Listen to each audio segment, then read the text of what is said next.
You're listening to Secret Sonics, a podcast exploring the creative side of music production. Join us weekly for honest conversations with real-world music producers and audio professionals.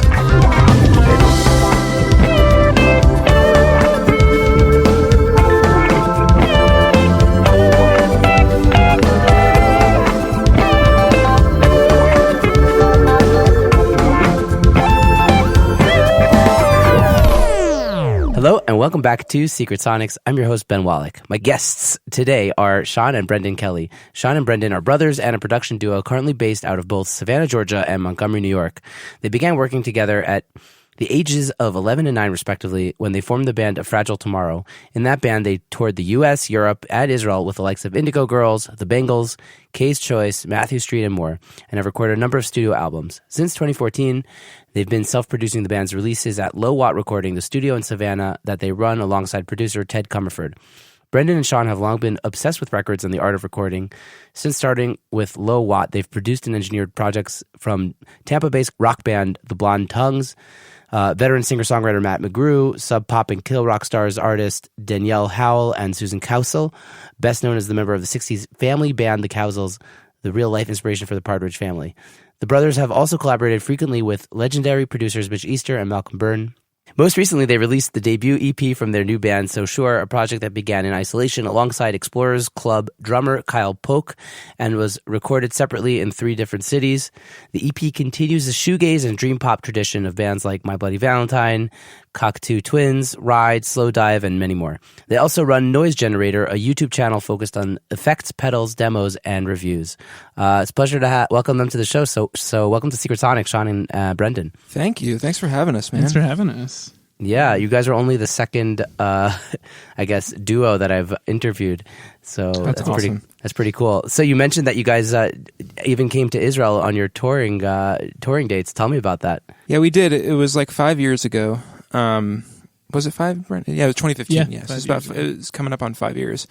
And yeah, Kay's Choice were some friends of ours from Belgium, and they asked us to come over because they were just raving about Tel Aviv and the audiences. Just there. FYI, in case this is your first episode of Secret Sonics, I am currently located in Israel. So yeah, continue as you were. Sorry. Yeah, so we went over and played a couple of shows in Tel Aviv, and then our grandparents actually flew over for the show. It was supposed to be our parents and our grandparents were supposed to come over, but my parents weren't able to come at the last minute. But my grandparents came over specifically because our grandfather, it was his dream to see us play in Israel. That was like kind of one of his like later in life dreams since we started the band. And the crazy thing is, so they were at both shows, our grandparents, and we played to like this sold out audience for 2 nights at the Barbie Club. And they were right there in the pit, just watching the show. And it was amazing. And our grandfather passed away like 4 months later. So it was like one of the last things he got to do was kind of live this dream that he had for us. Because for more context, our other brother is in the band as well, our brother Dominic. So 3 of his grandkids to go, play, live this dream. And specifically, he wanted us to go to Israel. I mean, my grandparents had been to Israel probably 4 or 5 times, I think. Brennan? Yeah, and Dom had, our other brother had been on Birthright a couple of years earlier, so it was amazing. He always wanted us to go also. Yeah, it was an incredible experience. The audiences were like no other audience I think we've ever played to before or since. That's awesome. Yeah, when Israelis get into music, they're super into it. I don't know, I know that Israel is like partially responsible for like breaking Radiohead. Like Creep was like a hit here before anywhere else. Wow, and, that's right. Yeah. So Israelis like have their things that they're super into, and they know how to tell other people about it. So tell us a bit about how you guys got into music production. How did that start for you? Maybe, actually, before we even get into that, maybe let's just hear each of you talk so there's context for the listeners of who's Sean and who's Brendan. So, sure. Well, this is Sean. This is Brendan. Okay, perfect. Now everyone knows what you sound like. That should kind of do it, I think. Yeah, totally. Well, I guess I think what it really started. So I grew up like just being into music, like 100%. There was nothing else for me. But like Brendan, you were into sports. Like I remember growing up, and like there was zero interest in music from Brendan like whatsoever until the age of like, how were you, like 8 or something? I was like 9, and I heard Led Zeppelin for the first time and just freaked out. And within like less than 2 years, I had like completely given up on like baseball and everything. And I was just like, I just play guitar now. I just want to be Jimmy Page. And the crazy thing that is, sounds like my story. Really? I mean, a little bit, yeah. I mean, I was obsessed with sports until I was like 13, and then have not thought about sports in 2 decades since I got into music. Same. Until I watched the Last Dance just now with Michael Jordan. I was like, oh yeah, I'm gonna shoot hoops again. There you go. Yeah. Well, the reason he got into Zeppelin is because our dad took us to the Rock and Roll Hall of Fame, and so I guess Brendan was like 9, and I must have been 11, and literally. Like I remember him walking around that museum just like miserable. He was like, "Get me out of here! I want to go to a baseball game."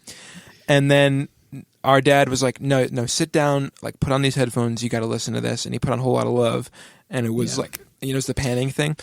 And I remember your face, Brendan, like just like literally freaked out, like he'd never heard anything like it. And I think you made Dad buy, was it Early Days and Latter Days, the box set? Yeah, like the greatest hits collection. From the gift shop. Yeah, from the gift shop. I like begged him to get it for me, and he did. And then the whole like 10-hour drive home, I stayed up the whole time, and I was like, you have to keep playing this, like on a loop. And I just like, I don't know what happened. It just like blew my mind. And yeah. And then we started the band. We started the band literally awesome. Like probably the same month. Yeah. Like it wasn't long after, and you really didn't know how to play guitar, but we just kind of went with it. And I knew how to play guitar. I got my first guitar when I was 4, but like I really didn't know how to play. We were just kind of going with it, playing whatever, writing really stupid songs, like playing in our basement. But it's the same band. I mean, it's literally been the same band for almost 17 years, technically speaking. I think our first record was 2006, but it really has been since 2003. Wow. So yeah, that was like the beginning of that.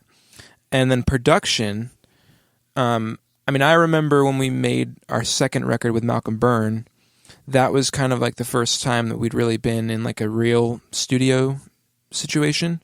That was in like 2007, I believe. So I guess I would have been 14 or 15 or something.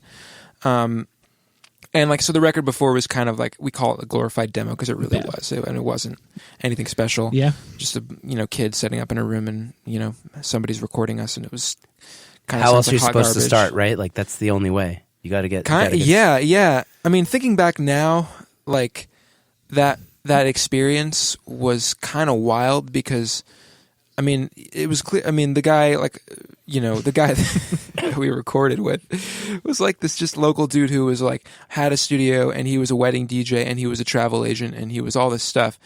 And looking back now, I was like, oh, we were totally getting conned. Like 100% getting conned. And I remember he told us, I remember somebody saying at some point, like, this doesn't sound very good. And I remember him saying, like, oh, it'll sound better when it's run through the $1 Million Machine. I remember those words specifically. And we were like, what does that mean? Yeah. Oh, and I think he was just talking about mastering. But I don't even think the record got mastered. So that was like, no. We were just very naive. And so, but like the record with Malcolm was the first time that we'd ever people really... wouldn't get away with that these days. No, not at all. Not at all.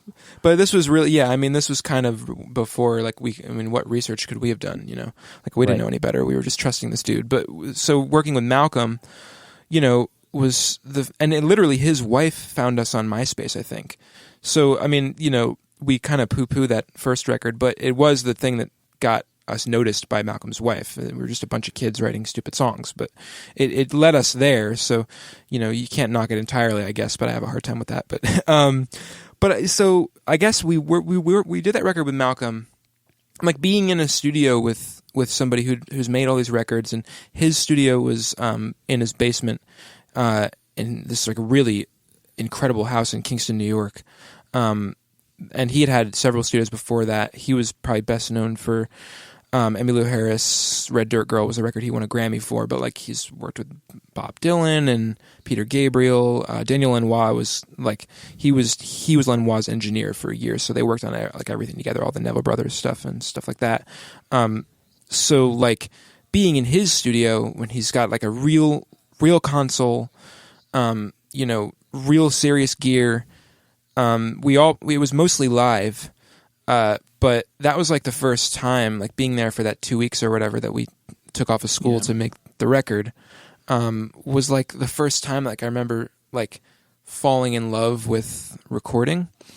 It was crazy. And Brendan, do you remember when we were making that record, we were fighting about something, when we were tracking, like about something arrangement related. And Malcolm was just kind of sitting there because he's hands off unless you want him to be hands on, and like he's amazing at that. Like he really knows the boundaries. But I remember we were arguing, and he was like, "Hey guys," and he's like this like really kind of soft spoken Canadian guy. He's like, "Hey guys," he's like I can help with that. That's kind of my job. And he said that, and I was like, "Whoa, oh yeah, that is his job." And that was kind of like the first time I was like, wow, that's what that guy does. Like it's, and he had these great ideas. Like he was totally open to us doing whatever we wanted and experimenting with stuff. The way he found sounds was not very mathematic or like, calculated. It was very much like, let's just plug in some stuff and see what works and shape things. And it was like the first time that he even let Brendan use his little Line 6 combo amp that he had at the time in the little bathroom. He even I'm surprised he like let him track with that. He did. He put it on top of a toilet. Oh, yeah. Somebody took a picture of it, I remember, in a little bathroom. Yeah. But I guess that was the first time that we were like the wheels kind of started turning for me, and I'm sure for you too. I don't know, do you remember when it would have like taken off from there, Brendan? Yeah, well, I mean that session definitely like planted the seeds, I think, in all of our heads of like, oh, this is, like the studio is a cool environment for us. I remember also, just as a side note, in that session, he was sort of like introduced me to like guitar effects, which like I had like a distortion and a wah or something at that point, but like I remember him like must have been like an electric mistress or something, like a flanger, and that just like blew my mind. So that started a whole other separate journey for me. But from there, I don't know. I think like kind of every record we made, I think we got a little bit more involved. Yeah, absolutely. And like kind of a little bit more keyed to the idea of like, oh, we might be able to do this ourselves one day. So yeah, I think that the seeds, I think, were definitely kind of planted there. But I got Pro Tools right like immediately after that record. And so I just started kind of messing with Pro Tools at home. And that was kind of the beginning too, because we would just do demos like that and build demos. And they didn't necessarily sound very good, but like that was really the starting point. And then, friends would come over and record stuff, or I would, try to do little sessions at home and, charge $30 to record somebody or whatever. And so it was like very much a very gradual thing, I think. And it probably was like 2011 or 2012. We did the record with Mitch Easter, and Ted Comerford was the engineer on that record. We became friends with him, and then he came out with us. We were touring with Matthew Sweet, and he came out with us for that tour. So we got kind of close, and then he was moving to Savannah, and we were living in Charleston at the time, Charleston, South Carolina, and he called and was like, "Hey, I know you guys are nearby. Like, I'm moving to Savannah. My wife got a job here. I need to like start a studio. I know you guys are kind of getting into recording and stuff. Would you guys have any interest in like being a part of it?" And so that was like the moment where I think we were like, absolutely, like no question in our minds that we needed to be involved in it.